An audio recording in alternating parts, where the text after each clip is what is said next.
Pemirsa pemerintah Provinsi Bali melarapan Dinas Kesehatan Rajag Maut Sahe untuk menggat pengelola COVID-19.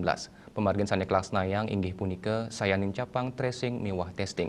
Pemargin puniki antuk nguningayang wilangan pengelola COVID-19 ring Bali. Sejroning usaha nyokong pemargin tracing miwah testing puniki Pemprov Bali nglaksanayan parikrama swab PCR gratis. Menurut Kepala Dinas Kesehatan Provinsi Bali, Dr. Ketut Suwarjaya, kahanan puniki wantah ketujuan majeng ipun sane nyinayang gejala COVID-19.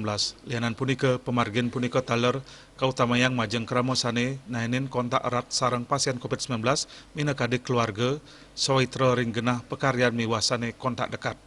Melarapan swab PCR gratis inucap taler paiketan dane mapengabti pemargin tracing mewah testing sida pine becik kemargiang.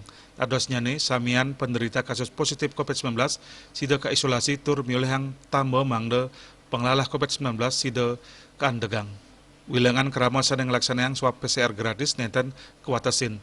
Parikrama punika wantah ketujuan majeng angge sane medue gejala COVID-19 tur maning nainin kontak sarang pasien COVID-19.